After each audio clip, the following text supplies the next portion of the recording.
Bonjour à tous. T'as pas trop de soleil, ça va? Moi, ça va très bien.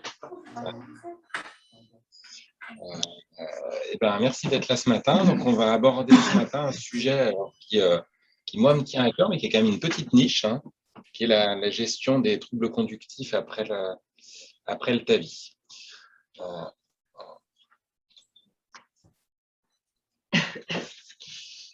Je reviens assez rapidement, puisqu'on a abordé le sujet à plusieurs reprises, mais le pacemaker, ça reste la complication la plus fréquente après le TAVI, avec des taux qui, par exemple, sur le registre France TAVI, sont encore plutôt croissants que décroissants, alors avec notamment l'évolution des prothèses, et malgré l'évolution des techniques, vous voyez qu'on est, ça dépend un petit peu des séries, mais souvent aux alentours de 15% d'implantation de stimulateurs cardiaques. On a des facteurs qui sont assez clairement établis comme favorisant l'évolution vers les troubles conductifs après le TAVI, qui sont principalement le bloc de branche droit avant le TAVI, un certain nombre de facteurs anatomiques, des facteurs procéduraux. On sait que les prothèses auto-expansives exercent une pression sur les membranes qui sont plus importantes et sont plus pourvoyeuses de troubles conductifs. Plus on implante la prothèse basse, vous voyez là sur le petit schéma, plus la prothèse est implantée basse et donc en direction du ventricule, et plus on a des risques de lésion des voies de conduction. Et de la même manière, plus on surdilate, plus on écarte ces parois, plus le risque est important. Les éléments décisionnels après de est-ce qu'on implante ou pas un pacemaker après le TAVI sont plus discutés. Je vous représenterai rapidement STIM-TAVI après, mais ce qu'on avait mis en évidence, c'est que le plus gros facteur de risque était celui de faire un BAV de haut grade derrière le TAVI, c'est-à-dire que c'est un facteur très prédictif du risque de refaire du BAV de haut grade derrière. Après, les autres facteurs sont plus discutables, notamment l'apparition de troubles conductifs de bas grade, tels que un bloc gauche ou un allongement du PR. Alors, STIM-TAVI, c'était une étude qu'on a menée depuis 2015, qui a été publiée finalement que l'année dernière, qui incluait 19 centres. Et vous vous rappelez, donc on avait 273 patients dans l'étude, et c'est des patients pour qui on n'avait pas de regard, disons, sur les indications d'implantation du stimulateur cardiaque. Les centres faisaient comme ils voulaient, ils faisaient assez différemment d'ailleurs d'un centre à l'autre, et simplement on recueillait le pourquoi on les avait implantés, et puis on surveillait ensuite dans les mémoires du pacemaker l'occurrence de BAV complet, enfin de BAV de haut grade, et on validait du coup a posteriori l'indication de pacemaker. C'est-à-dire qu'on considérait que le pacemaker était implanté de manière adaptée, disons, s'il y avait au moins un BAV de haut grade au-delà du 7e jour.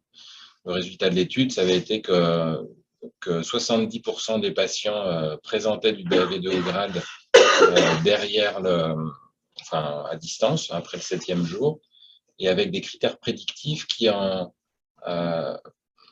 c'est l'étude, avec des critères prédictifs qui en univarié retrouvaient essentiellement la présence de troubles, de BAV de haut grade dans les 7 premiers jours, que ce soit pendant le TAVI, dans le premier jour ou du 2e au 7e jour, et puis le fait de surdilater la prothèse. Les autres critères classiques ressortent pas, mais après, il faut bien qu'on ait en tête le design de l'étude, c'est-à-dire que on est chez des patients qui ont un pacemaker. C'est-à-dire que vous verrez que, par exemple, le fait d'avoir un bloc droit avant le TAVI augmente le risque d'avoir un BAV de haut grade dans les 7 premiers jours, et du coup augmente le risque d'avoir un pacemaker. Par contre, parmi ceux qui ont un pacemaker, le fait d'avoir ou pas un bloc droit préalable ne change pas la question. C'est-à-dire que c'est des gens qui ne refont pas plus de BAV derrière. C'est-à-dire que ça va avoir une influence, vous le verrez, sur notre surveillance éventuellement dans les 7 premiers jours, mais ça ne doit pas avoir d'influence sur notre stratégie de prévention derrière. Quand on va un petit peu plus précisément dans les BAV, de haut grade précoce, on voit que le BAV en multivarié, le BAV pendant le TAVI, ne paraît pas prédictif du risque de BAV derrière.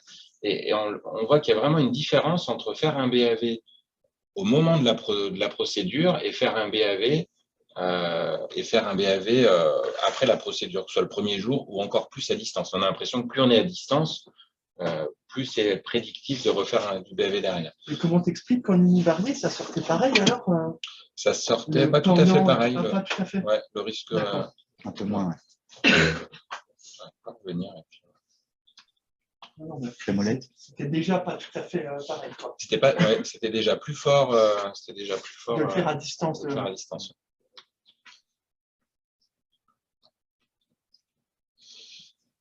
Tu vois, c'était pendant le TAVI, il y avait moins d'influence. Alors ça restait assez significatif comme ça, mais on sait aussi que le fait de faire du BAV pendant le TAVI est assez prédictif de faire du BAV plus à distance.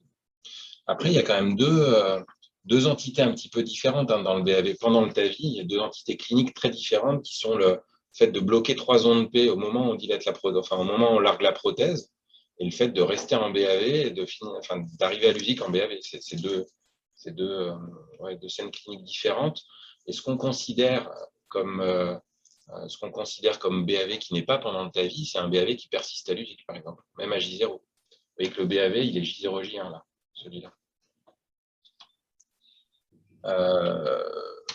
Après, l'étude nous a pas mal interrogé dans le sens où on voit que on identifie des facteurs de risque. Donc, on voit que le patient qui fait un BAV à J2, par exemple, est très à risque de refaire du BAV derrière. Donc ça, ces patients à haut risque, on les identifie bien.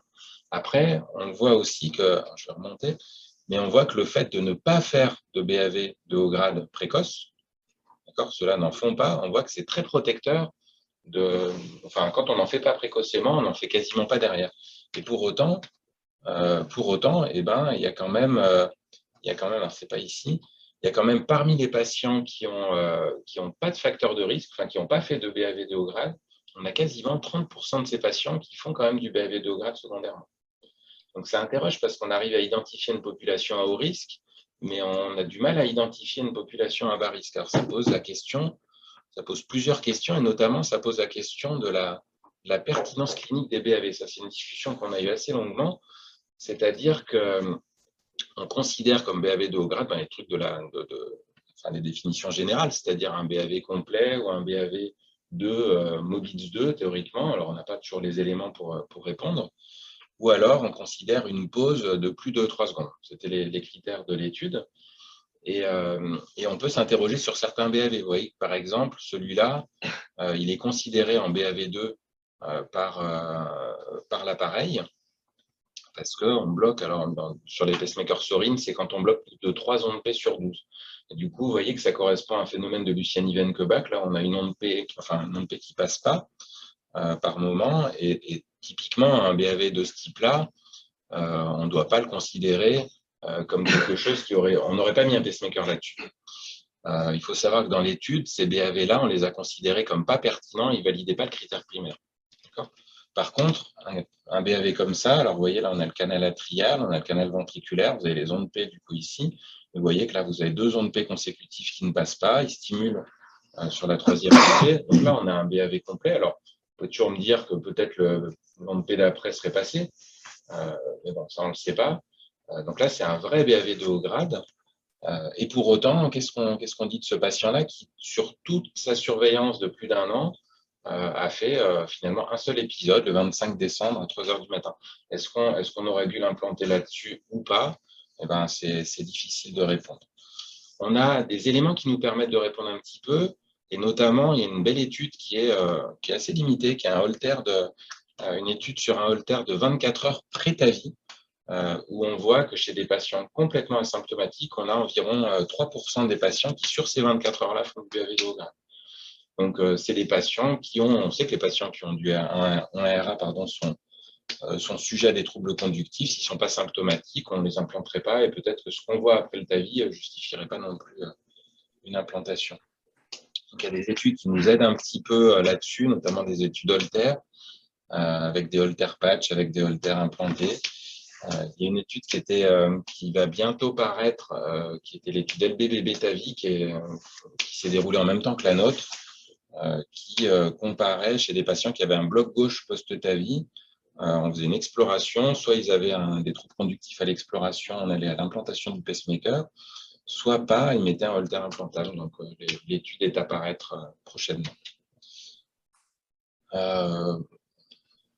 L'autre élément qui n'est pas évident dans la discussion, c'est que les troubles conductifs ils surviennent à des moments difficiles. Enfin, je trouve que les troubles conductifs post-TAVI, ça rend modeste parce que à la fois, on voit qu'il y a des choses qui récupèrent, on se dit mince, j'aurais pas dû implanter un pacemaker. Et à la fois, quand ils font du BAV, ils font volontiers du BAV très sévère cliniquement et des fois assez à distance de l'implantation. Ça, c'est une courbe qu'on n'a pas mis dans l'article parce que visiblement, elle n'était pas compréhensible. Moi, je la trouve très belle. C'est le pourcentage de gens qui ne feront plus de BAV au-delà d'un certain temps. On les classe à partir de leur dernier BAV. Et en gros, vous voyez que ceux qui n'ont pas fait ici de BAV précoce, eh ben, si on est à 6 mois du TAVI, on voit qu'il y a 90% de ces patients qui ont récupéré une conduction satisfaisante. Donc, ça ne change pas grand-chose à la discussion, parce que même si le patient a besoin du pacemaker qu'un mois, ben, voilà, on ne va pas le garder un mois. Mais n'empêche que ça souligne que c'est une discussion un petit peu complexe. Suite à ce Team TAVI, on a modifié notre procédure d'implantation de pacemaker après le TAVI. Et on identifie en fait 3 groupes de patients, des patients qui sont à haut risque, ceux qui font du BAV. Alors, je vais peut-être détailler juste cette procédure un tout petit peu plus. Il y a une petite niche ici pour savoir si on implante les patients avant le TAVI. C'est une niche, vous verrez, qu'on utilise assez peu. Et certains centres qui le font, notamment il y a certains centres qui à un moment donné implanté les blocs droits avant le TAVI. Et ça, on a bien montré qu'il ne fallait pas le faire. C'est-à-dire que voilà, il y a quand même une majorité des patients qui ont bloc droit avant le TAVI qui n'auront pas de BAV complet, donc ça, on ne le fait pas. Après, pour autant, si on a un patient qui a un bloc trifasciculaire, qui a fait un malaise, enfin, j'en sais rien, moi, si on a une indication avant le TAVI, autant mettre le pacemaker avant le TAVI. Mais pour autant, on ne met pas, pour ainsi dire, de pacemaker en anticipation, en disant qu'ils sont à haut risque de BAV pendant la procédure, et du coup, quand même faire. Ensuite, donc, on a un certain nombre d'évaluations. En fonction du risque, on peut identifier, vous voyez, si vous avez un patient qui a un bloc droit avant, une valve très calcifiée, on sait qu'on va utiliser une prothèse auto-expansive. Enfin, il y a des patients pour qui on est plus ou moins à risque, et des patients pour qui, par contre, on a pu prévoir de les noter au bloc opératoire dès le lendemain de la date de TAVI, quoi. Après, on annule pas, mais on avait anticipé le truc comme ça. Après le TAVI, on peut avoir 3 groupes de risques. Les patients à haut risque, c'est ceux qui font du BAV per TAVI. Donc, s'ils font du BAV per TAVI ou un bloc alternant per TAVI, qui a la même valeur clinique, ils ont un bloc droit avant, ils font un bloc gauche, et ben, ces patients-là, on leur implante une sonde d'entraînement électrosystolique s'il n'y en avait pas une, et c'est des patients qui vont à l'USIC avec une sonde d'entraînement. Et vous voyez que c'est les seuls patients qui vont à l'USIC avec une sonde d'entraînement. Ceux qui sont à bas risque, c'est-à-dire ceux qui ont soit déjà un pacemaker, soit ils n'ont pas du tout modifié la conduction, ben, il n'y a pas de problème particulier. Et on a les intermédiaires, ceux qui allongent le PR, qui élargissent le QRS, mais sans faire de BAV de haut grade. Et globalement, on ne met pas de sonde d'entraînement. On a laissé une petite fenêtre, c'est si pendant la procédure, on a l'impression que le PR, il s'allonge. Mais voilà, théoriquement, enfin en tout cas, ça ne nous est pas arrivé d'avoir des troubles conductifs dynamiques en direct. Et vous verrez que ça nous est quand même arrivé de mettre des sondes d'entraînement alors qu'on est, des sondes hors protocole. Alors là, je ne vais pas trop détailler. C'est une procédure qui est complexe et franchement, moi, j'ai besoin de la lire. J'ai besoin de la lire quand le patient se présente. Donc, vous voyez qu'on arrive avec nos groupes au départ, en fonction de ce qui s'est passé pendant le TAVI. Et après, on a plein de manières d'être fléché. Alors, je vais partir de la fin, mais en gros, tout ce qui va mener, enfin, à partir du moment où le patient fait un BAV de haut grade, au-delà du TAVI, à partir du moment où il est sorti de la salle, eh ben, il valide son pacemaker. D'accord ? Enfin, voilà, n'importe quel épisode, qu'il soit court, long, s'il fait du BAV de haut grade, il va en catégorie rouge, il a un pacemaker. Après, il y a toute une partie des patients qui vont rester en vert, et en gros, ils restent en vert tant que les troubles conductifs sont dans les 2 premiers, enfin, entre J0 et J1. À partir du moment, vous voyez, où on aggrave un ECG, on allonge son PR, on élargit son QRS au-delà du 2e jour, on arrive dans une catégorie qu'on a appelée haut risque. C'est une catégorie qui a haut risque de faire du BAV dans les 7 premiers jours. Et du coup, ces patients-là, ce qu'on propose dans le protocole aujourd'hui, c'est de les surveiller jusqu'au 7e jour et au 7e jour, de les implanter d'un holter implantable. C'est la stratégie qu'on a choisie parce qu'on voit que c'est des patients qui sont à risque non nul derrière de faire du BAV. C'est les fameux 30% là, dont je vous parlais, ceux qui font à peu près 30% de BAV dans les mémoires du pacemaker. Et pour autant, on n'a pas l'impression que ce soit un critère suffisant pour mettre un pacemaker. On a laissé une petite place à l'exploration électrophysiologique, je n'en ai pas trop parlé. L'exploration électrophysiologique, donc ça consiste à mesurer les délais de conduction cryoventriculaire, l'espace HV, notamment entre le IS et le ventricule. Et c'est extrêmement débattu. Et la conviction qu'on a, je peux vous trouver autant d'études qui disent que ça marche que d'études qui disent que ça ne marche pas. Dans STIMTAVI, ça ne marchait pas du tout. Et la conviction clinique qu'on a, nous, c'est que ça ne marche pas. Pour illustrer ça aussi, dans notre centre, on implantait on faisait des explorations à tous ces patients-là. Tous les patients qui avaient une modification de la conduction, on a implanté beaucoup de pacemakers là-dessus. Et on était dans les centres qui participent à STIMTAVI, les moins bons élèves, quoi. C'est nous qui avions le nombre de pacemakers qui servaient le moins. Je ne vous donnerai pas le pourcentage, mais ce n'était pas le problème. Alors, d'où l'étude dont on va parler aujourd'hui. Donc, on a essayé de faire une étude pour voir si notre nouvelle procédure était pas déconnante, quoi. Enfin, si ça marchait et si on ne faisait pas prendre trop de risques aux patients, sachant qu'on s'est mis avec ce protocole à implanter beaucoup moins de patients. Donc, c'était une étude rétrospective observationnelle dans notre centre uniquement. Et on a regardé tous les TAVI réalisés dans le centre entre avril 2020 et fin mars 2021. On a recueilli finalement assez peu de données. On a recueilli les données dont on avait besoin pour catégoriser les gens, pour savoir dans quelle case on était du protocole.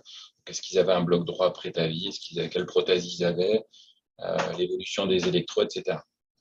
Ensuite, on est classé en orange, vert, orange ou rouge.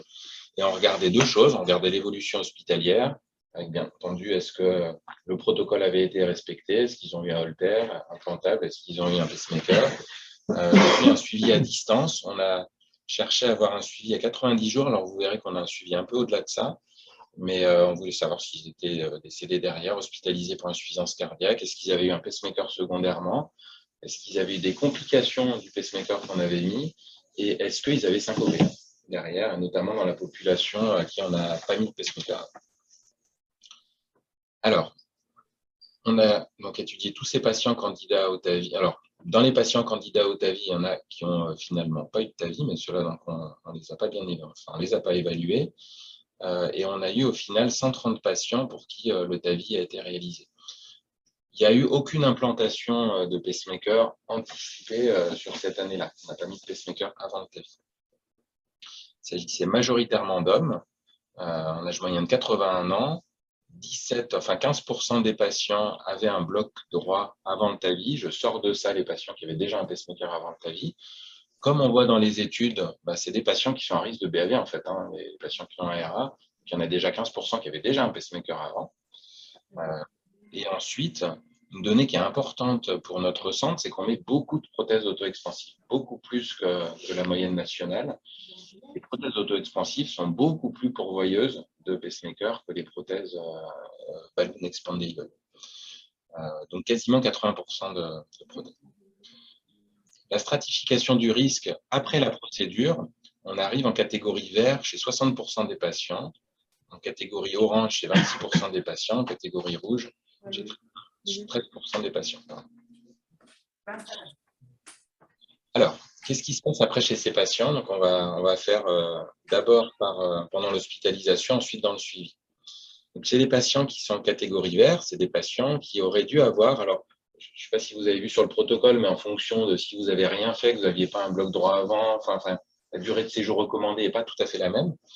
Donc, la surveillance conseillée en moyenne chez ces patients aurait dû être de 1,5 jours. Alors, ce n'est pas une info très importante, c'est-à-dire qu'on ne demande pas de poursuivre l'hospitalisation au-delà de ça pour des questions rythmiques. Mais après, On a dans notre centre une stratégie qui n'est pas sur des hospitalisations très courtes.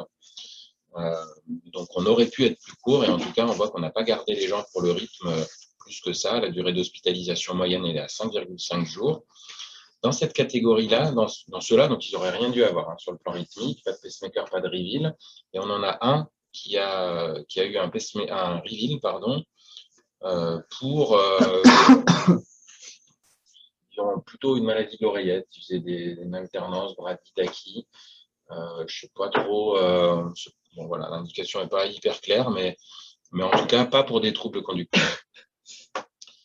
Dans la catégorie orange, c'est des gens qui ont un trouble conductif de bas grade qui a globalement bougé au-delà du 2e jour, quoi. C'est-à-dire qu'on estime qu'ils sont à risque de BAV dans les 7 premiers jours, mais pas à risque qui ne nécessitent pas de pacemaker. Donc la surveillance conseillée, elle est standard, c'est de 7 jours. On voit qu'on les a effectivement surveillés à peu près ça. Globalement, il y a peu d'écart là-dessus. Et puis, vous voyez, on a 34 patients et finalement que 13 à qui on met un reveal. Donc, on a assez largement sous-implanté ces patients par rapport au protocole. J'allais dire majoritairement avec l'accord du rythmologue, de temps en temps sans l'accord du rythmologue, et à peu près toujours sur les mêmes arguments.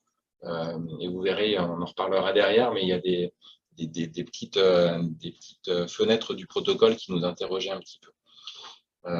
On a 2 patients qui ont eu un pacemaker, donc on les a surveillés. Finalement, il y en a un qui a fait un BAV-AJ4 qu'on a implanté, un autre qu'on a exploré AJ5. C'est le seul qu'on a exploré là, sur l'année. Et voilà, donc on les a implantés les 2 en catégorie orange, il n'y en a pas qui sont décédés. En catégorie rouge, donc c'est des patients qui ont fait du BAV après le TAVI, en fait, pour finir en catégorie rouge. Donc, il n'y a pas de surveillance conseillée parce que à partir du moment où ils valident leur pacemaker, on les implante. Et, après, ils peuvent sortir tout de suite. En moyenne, ils ont été hospitalisés plutôt un petit peu moins que cela, finalement, parce qu'ils ont validé avant, ils ont eu le pacemaker. Et c'est une info quand même qui est importante parce que le ressenti qu'on a, nous, c'est que des fois, on les garde plus. Enfin, on a l'impression qu'on a du mal à se synchroniser avec le TAVI. On n'a pas des créneaux de PES tous les jours, on a des créneaux qui sont bien pris. Et finalement, non, on ne garde pas plus que ça, quoi. Alors, on n'est pas, je ne vais pas comparer à d'autres centres, mais on est assez content. Donc, on n'a pas mis de reveal et il y a 15 patients qui ont eu un pacemaker. Alors, pourquoi 15? Parce qu'il y en a 2 qui sont je n'ai pas dit, mais là, il y a 2 patients. Sur le total des 130 patients, il y en a 2 qu'on n'a pas pu avoir. Un, parce qu'il n'y avait rien dans le dossier du tout. On n'avait rien, c'est un dossier de chirurgie cardiaque sans balancer. Mais on n'avait aucune info, on n'avait pas d'électro, on n'avait pas d'électro après, on n'avait rien. Et un qui est mort pendant le TAVI. On n'a pas compté là. Donc, la durée d'hospice moyenne, 6,3 jours. On a au total 14 patients qui ont eu un reveal, 17 patients qui ont eu un pacemaker. Donc, 17 patients, vous voyez, c'est 13% d'implantation en hospitalier. On y reviendra, mais on en mettait beaucoup plus. Et surtout, on est en dessous de... Enfin, pour un centre qui met beaucoup de prothèses auto-expansives, on est vraiment bas sur les taux d'implantation de pacemaker. Mortalité hospitalière de 2%, ce qui correspond à la moyenne normale, la moyenne nationale. Alors, dans le suivi, après, je vous demande de vous accrocher. C'est pas... Globalement, c'est assez simple. Dans les patients verts, donc c'est des patients qui avaient un faible risque. On a identifié qu'ils avaient peu de risques, donc je vous ai dit, on a mis un reveal simplement. Après, est-ce qu'ils ont syncopé? Alors oui, il y en a un qui a syncopé, AJ10 du TAVI, donc après la sortie d'hospitalisation, il était du coup pas monitoré, on ne sait pas particulièrement ce qu'il a fait, ça n'a pas été une syncope gravissime dans le sens où il n'a pas fait un arrêt cardiaque, mais bon, il a fait une vraie syncope, on a bien entendu considéré que c'était un trouble conductif, on l'a implanté d'un pacemaker. Ce patient-là, il était vraiment en vert-vert. Il n'a pas bougé son électro après le TAVI. Je vous dis, ça rend un peu modeste quand même, le TAVI. Et celui-là, je ne pense pas qu'on aurait pu faire quoi que ce soit de plus. Tu as les mémoires de celui-ci? Ouais. Il a refait des choses. Ouais. Donc c'est sûr que c'était du trouble de conduction. Ouais. Oui, il en refait, oui. Il y a eu une pause de reveal. pour un malaise très atypique après le TAVI, un malaise sans perte de connaissance. C'est un patient qui, dans le reste du suivi, n'a ni fait malaise, ni fait de malaise, ni fait de troubles conductifs. On a eu 2 poses de pacemaker, une pour la syncope dont je vous ai parlé, et une pour le patient qui avait la maladie de l'oreillette. Alors, je ne sais pas comment il faut qu'on le compte, lui, parce que authentiquement, il ne fait pas de troubles conductifs du tout. Il a une vraie indication de pacemaker. C'est une autre maladie. Il y a une partie de ces patients, une partie de ces patients qui ont été réhospitalisés pour l'insuffisance cardiaque, deux complications infectieuses post-TAVI, 2 endocardites post-TAVI, pas de complications du pacemaker, mais d'un autre côté, ils n'en avaient pas de pacemaker, et 7 décès, 8%. Dans les oranges, alors je pense que les oranges, c'est ceux qui nous interrogeaient le plus quand on a fait le protocole, parce que c'est des patients qu'on implantait avant, en fait, pour certains. Donc dans les oranges, il y a un patient qui fait une syncope sur Rivil, un BAV sur Rivil. Alors celui-là, on en a beaucoup discuté parce que c'est un patient pour lequel on a craqué, on a implanté le Rivil plus tôt que ce qu'il fallait. Je vous ai dit, quand ils sont orange, on sait qu'ils font du BAV, sont plus à risque de BAV dans les 7 premiers jours, et il faut qu'on tienne ces 7 jours et qu'on tienne ces 7 jours. Lui, on lui a mis un Rivil, et en l'occurrence, à J5, il est rentré, il a fait son BAV à J6 et il a eu son pacemaker à J8. Donc celui-là, si on avait appliqué le protocole, il aurait été directement dans la case rouge, en fait.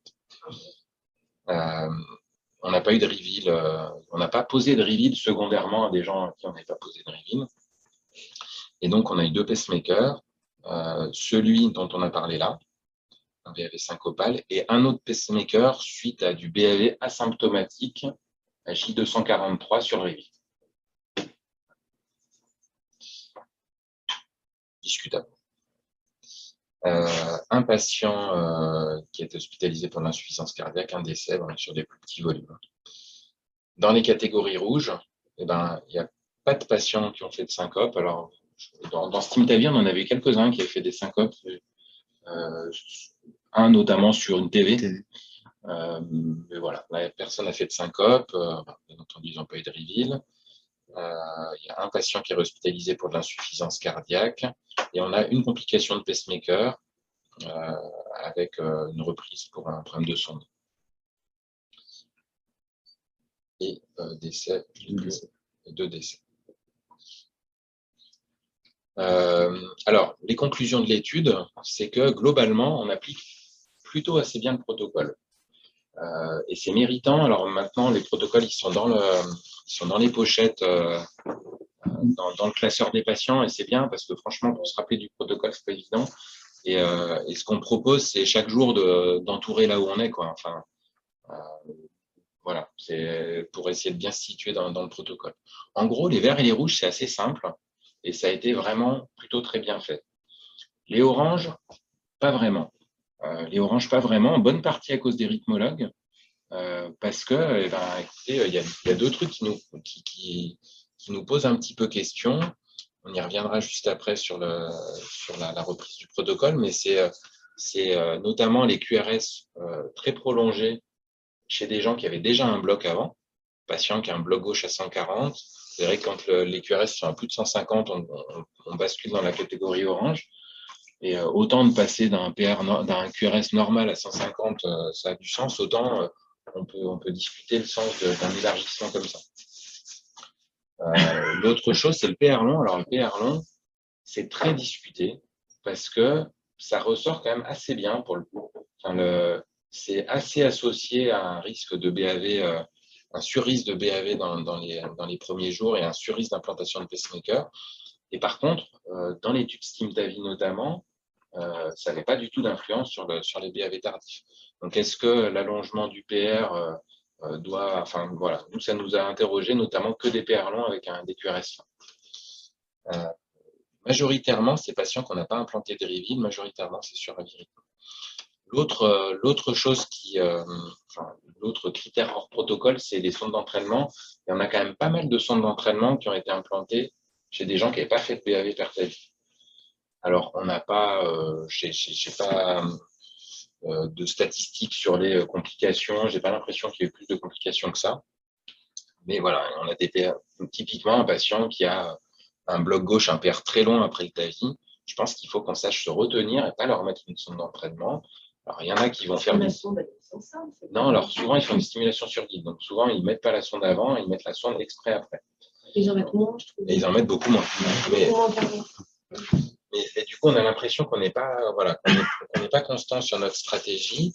Et c'est vrai qu'un PR long, bloc gauche, en post-TAVI, ben, c'est à risque d'un BAV derrière. Pour autant, une sonde d'entraînement, c'est un alitement. Après, vous voyez, en fonction de si le truc est le vendredi, on ose ou on n'ose pas l'enlever le matin.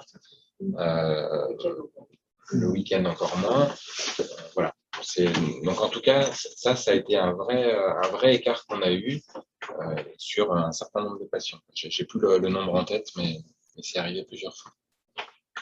L'autre message de cette étude, c'est qu'on implante, du coup, avec le nouveau protocole, vraiment beaucoup moins de pacemakers. Beaucoup moins, on en implantait beaucoup, on en implante beaucoup moins, 2 fois moins. La durée d'hospitalisation est plus courte. Il ne reste pas de S, mais est plus courte qu'avant, et notamment parce que on prend aussi la décision plutôt d'implanter. Je ne sais pas si vous vous rappelez l'ancien protocole. En gros, on ne prenait pas de décision avant J4. C'est-à-dire qu'un patient qui était en BAV à J3, ben, on attendait, puis si à J4 il avait récupéré, ben, on implantait. Alors que là, J1, J0, s'il a du BAV, ben, on implante. Après, par contre, on a ces patients qu'on surveille 7 jours, donc on en discutera. Il y a des centres qui ont des stratégies un peu différentes et qui vont vers une surveillance plutôt externalisée, enfin plutôt sur des holters. Le dernier message qui était important pour nous, c'est un peu l'impression qu'on avait, mais c'est que le protocole, il paraît safe, quoi. C'est-à-dire qu'on a l'impression que ces patients qu'on n'implante pas, ben, ils ne font pas de problème. Ils ne sont pas morts, ils ont fait finalement assez peu de syncopes.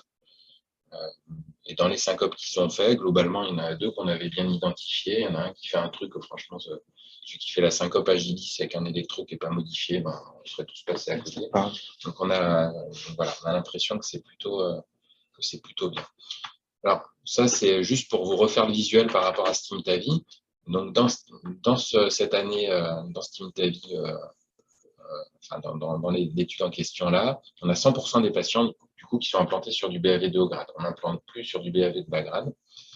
On leur met un pacemaker de la même manière, on a le même endpoint et vous voyez, on a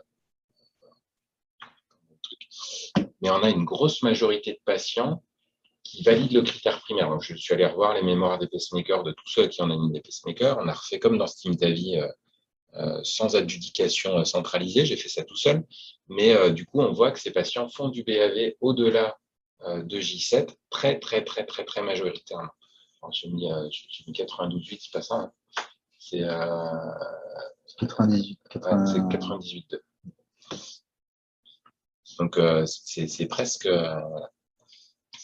mais c'est le vrai chiffre. Alors, est-ce que la procédure est à modifier? Moi, je dirais qu'il y a 3 choses qui nous font discuter. La première, c'est que les patients peuvent basculer sur du haut risque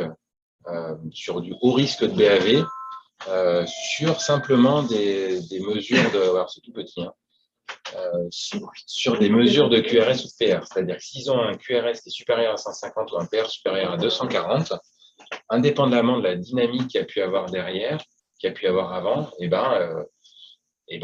sont à haut risque. C'est-à-dire que théoriquement, un patient qui avait un bloc gauche avant à 145 qui passe à 155, théoriquement, il est dans le haut risque.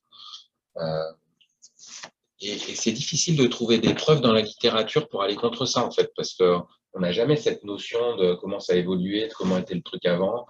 Donc, c'est difficile de s'appuyer sur des études, mais c'est un vrai truc qui interroge. Est-ce qu'il ne faut pas qu'on soit plus souple,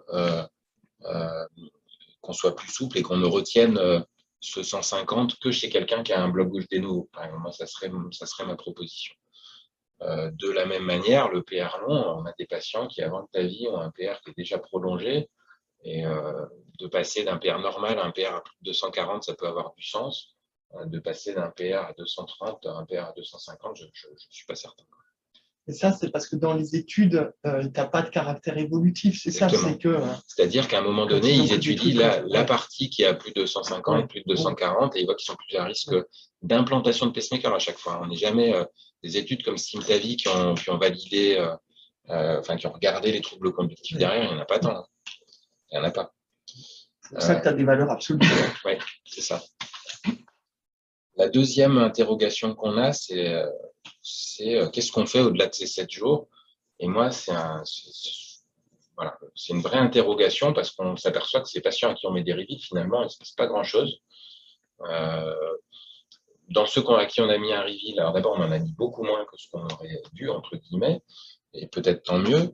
Et dans ceux à qui on a mis un rivide, finalement, il y en a un qui a fait un BAV à J6 qui aurait dû avoir, enfin, bon, il a fait une syncope, de toute manière, on l'aurait implanté. Et l'autre à qui on a mis un pacemaker, bon, il a fait un BAV asymptomatique. Moi, c'est vraiment ce type de patient que personnellement, je n'irais pas forcément implanter. Donc, je ne sais pas si on a vraiment envie de savoir ce qu'ils font derrière, en fait. Ma proposition, on n'en a pas encore discuté, on n'a pas validé le nouveau protocole, mais ma proposition, ça serait de ne plus implanter de rivine à ces patients, de les surveiller 7 jours et de les laisser.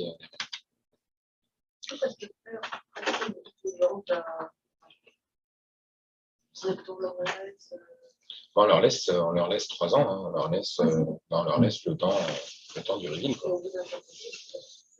Après un BAV, plus d'1 an après un thème de TAVI, comment expliquer que ça vient du TAVI, c'est peut-être l'évolution de la qualification, c'est plus très pertinent. Dans le protocole, vous dites d'arrêter les traitements chronotrope négatifs avant, parce que c'est régulièrement, on voit des patients pendant un TAVI, qui font une petite dose de bêta-bloquant, ou un peu de cordamone, voire un médoxine. Alors, on a eu cette discussion-là, notamment avec les chirurgiens cardiaques, enfin avec le service de chir cardiaque, il y a pas mal de gens qui ont de la cordamone, qui ont un accès de des trucs comme ça. Non, on n'en parle pas du tout dans le protocole. Et vous avez l'impression que ça change un peu. Oui, est-ce que ça peut être parce que je vais pas. Alors, c'est assez rare qu'on ait cette discussion-là. Et en général, quand même, les gens qui font du BAV post-avis, ils font ça assez clairement, quoi.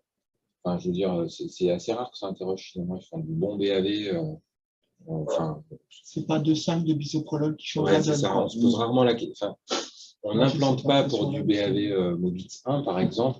Mais s'il y a un patient qui fait du BAV Mobitz 1 après la procédure sous bêta-bloquant, ben, c'est tout le temps un peu comme on ferait avec n'importe quel patient. Ça ne nous incite pas à arrêter forcément ces traitements? Non, je pense pas. Avant le TAVI et l'incidence de fonctions de grade après TAVI. Après, plus intellectuellement, je dirais que l'indication qu'en fait ces traitements-là n'est pas forcément pertinent dans cette population. Il y a des petites séries sur RA-serré et bêta-bloquant qui sont positives. Non, je parle des petits Digo. La Digo, de toute manière. Oui, c'est pas la même discussion. Tu n'as pas besoin de ça pour l'arrêter. C'est pour ça, c'est ce que je voulais souligner. Alors, la dernière discussion, et ça, c'est un truc qui me pose un peu question, c'est que on sait que le fait d'avoir un bloc droit augmente le risque de BAV dans les 7 premiers jours, enfin précocement, pas après le TAVI, et que ça augmente le risque d'avoir un pacemaker du coup après le TAVI. Nous, on l'avait un peu marqué quand même, c'est-à-dire que les patients qui avaient un bloc droit, même s'ils ne bougeaient pas l'électro, globalement, au lieu de sortir à J1, ils sortaient à J2. Mais c'est le seul truc qu'on a fait. Et cette année, les nouvelles recommandations de pacing et de resynchronisation sont sorties. Et puis, c'est la première fois qu'ils font des recommandations pour le TAVI. Alors, voilà. En gros, ça, c'est assez facile. Ceux qui font du BAV persistant de haut grade ou un bloc alternant, ils vont au pacemaker. Assez simple. Après, alors tout le reste me pose problème, en fait. Tout le reste me pose problème parce que ceux qui ont un bloc droit avant le TAVI et n'ont pas cité StimTavi, on a été extrêmement vexés. Franchement, ceux qui ont un bloc droit avant le TAVI, vous voyez que s'ils font n'importe quel trouble de conduction, ils conseillent l'implantation. Alors, ça veut dire n'importe quel trouble de conduction, en fait, ça sous-entend qu'ils allongent le PR parce que s'ils font un bloc gauche, ils ont un bloc alternant. Donc, mais du coup, en gros, s'ils allongent le PR ou s'ils élargissent leur bloc droit, enfin, j'en sais rien, eh ben, ils conseillent l'implantation d'un pacemaker avec une recommandation 2A, donc quand même assez forte. Après, ceux qui ont des troubles conductifs, avec notamment le fameux 150, 240, 150 de QRS, 240 de PR, et pour qui qui ont ça après la procédure, ils conseillent soit de mettre en place un système Holter, soit l'explo. Et puis avec un niveau 2A, et puis en fait les autres, ceux qui ont moins de, c'est pareil, mais avec un niveau 2B, quoi. Donc ils sont quand même beaucoup plus agressifs que ce qu'on a fait nous. Alors ça, c'est une étude qui n'est pas publiée, que j'ai été amené à relire. C'est une étude qui est intéressante qui répond en partie à la question et qui pose en partie le problème, en fait. C'est des patients qui ont un TAVI. Ces patients-là, c'est dans un centre qui a une stratégie d'hospitalisation très courte après le TAVI. Ils ont des durées moyennes entre 1 et 2 jours. Donc, ils sortent vraiment précocement. Et donc, dans ces patients-là, ils catégorisent en 3 groupes et puis ils vont leur mettre un patch Holter 7 jours. Et les patients sortent avec ce patch, ramènent le patch et puis ils voient derrière ce qu'ils ont fait. Donc, il y a ceux qui n'ont pas fait de modification électrique, ceux qui avaient un bloc droit avant et qui n'ont rien fait, ceux qui avaient qu'un bloc droit, qui n'ont pas bougé leur électro, et puis ceux qui ont bougé leur électro. Et c'est vrai que ce qui constate, c'est peut-être un petit peu petit. Ce qu'ils constatent, c'est que dans ces 7 jours, pour ceux qui n'avaient pas de troubles conductifs, ils voient 2% de troubles conductifs ou de pause. Pour ceux qui avaient un bloc droit avant, ils en constatent 13%. Et pour ceux qui ont des troubles conductifs de novo, ils en constatent 8%. Donc vous voyez, le bloc droit, quand même, ça ressort. Alors, ça ressort comme, disons, marquant les gens comme plus à risque de faire du BAV dans les premiers jours. Et puis vous voyez, là, c'est les graphes de quand est-ce qu'ils ont fait des trucs. Et en gros, ils ont fait des trucs dans les 7 premiers jours, quoi. Donc, encore une fois, c'est une stratégie qui est différente de ce qu'on fait. Et c'est sur ce type d'études, il y en a d'autres qui sont un petit peu comme ça, pas avec des systèmes Holter. Mais c'est là-dessus que se basent les recommandations sur il y a un bloc droit. Et du coup, il y a un bloc droit, donc les gens sont plus à risque de pacemaker. Enfin, mais pour autant, quand on regarde notre protocole à nous, je pense que ça n'a pas de sens d'aller vers ça, quoi. Ça n'a pas de sens d'aller vers ça. Par contre, c'est des patients que, pour le coup, on surveille pour l'instant peu de temps. Alors, chez nos patients qui avaient un bloc droit, on a 17 patients, et il y en a 4 qui ont été implantés parce qu'ils ont fait du BAV2 au grade dans les 7 jours. Alors, ces patients-là, je ne sais plus précisément où ils étaient, si on les a gardés plus pour... je pense que pour le protocole, ils étaient sortants plus tôt. Voilà. Donc, ça fait quand même un taux d'implantation qui est élevé par rapport aux autres. Donc, on confirme qu'il y a qu'il y a un surrisque qui est clair d'avoir du BAV de haut grade quand on a un bloc droit préalable. Ensuite, dans le suivi, pour le coup, voilà. Il y en a un qui a implanté, c'est celui qui a la dysfonction sinusale, là, mais du coup, ils ne font pas particulièrement plus de troubles conductifs et puis ils ne font pas plus de problèmes à distance. Donc, la proposition qu'on souhaite faire, on n'a pas encore discuté avec les angioplasticiens et puis on n'a pas encore validé ça entre rythmologues non plus, mais la proposition qu'on souhaiterait faire, c'est revenir sur ce critère de cutoff absolu et le réserver aux gens qui n'avaient pas de troubles conductifs ou alors un bloc incomplet. Je ne sais pas comment il faudra qu'on réfléchisse, mais en tout cas, donner la notion de l'électro avant en termes de PR, en termes de QRS. Pour la stratégie au-delà de J7, la proposition qu'on fera sera probablement d'arrêter d'opposer des rivières, ce qui arrangera tout le monde, nous en particulier, et voilà.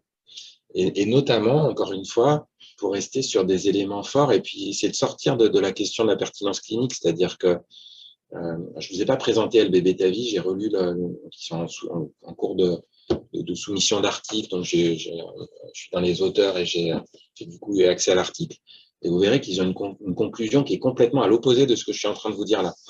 C'est-à-dire qu'eux, ils voient beaucoup de BAV chez des gens qui sont très majoritairement pas symptomatiques. Ils vont beaucoup à l'implantation de pacemaker là-dessus. Et nous, on vous propose une stratégie complètement inverse. C'est-à-dire qu'on vous propose de ne pas savoir ce qui se passe et de raisonner sur des éléments cliniques en identifiant les patients à haut risque dans les 7 premiers jours et en se disant que le critère fort, c'est de faire du BAV dans les 7 jours et qu'après, on va en rater. Il y en a qui vont faire une syncope à distance et on les implantera. Mais il n'y en a finalement pas beaucoup qui vont faire une syncope à distance. Alors que si on a des haltères implantables pour tous ces patients, vous voyez, là, on n'en a que 13 sur 34 à qui on a mis un reveal. Je suis convaincu qu'on aurait mis probablement plus de pacemakers derrière et probablement sans intérêt, du coup, parce que les patients n'ont rien fait en pratique. Et le dernier élément, c'est ces patients-là qui ont un bloc droit. Et le bloc droit, je pense qu'il faut qu'on change notre stratégie et qu'on se cale sur une surveillance de 7 jours. C'est-à-dire qu'un bloc droit, il faut qu'on le cale dans les oranges. Et après, peut-être discuter de comment on fait cette surveillance de 7 jours. Ça, c'est une autre discussion qu'il faut qu'on ait. Est-ce que cette surveillance, elle doit être hospitalière forcément, ou est-ce qu'on peut s'appuyer sur ces études de monitoring Holter ambulatoire et aller du coup faire sortir ces patients plus précocement. Ça, c'est une discussion qui est ouverte. Je suis honnêtement très partagé là-dessus parce que les scènes cliniques de BAV à J5 sont en général assez inquiétantes. Voilà, après, on saura juste que le patient a syncopé à la maison, on ne saura pas vraiment ce qu'il y a. Alors que là, on a la télémétrie, on voit qu'ils font des écrans complets sans QRS. Donc, c'est peut-être une discussion à avoir. À mon avis, il faut garder la stratégie, peut-être de les garder 7 jours. Et pour un patient qu'on veut faire sortir avant 7 jours avec un bloc droit, aller vers ces systèmes Holter. Donc là, on ne les a pas encore à disposition pour l'instant, mais on va les avoir sans souci. Et ça sera probablement une porte de sortie pour les faire sortir. Donc les blocs droits, les surveiller plus longtemps sur le pluripotent. Voilà, je vous remercie et je suis à votre écoute si vous avez des questions.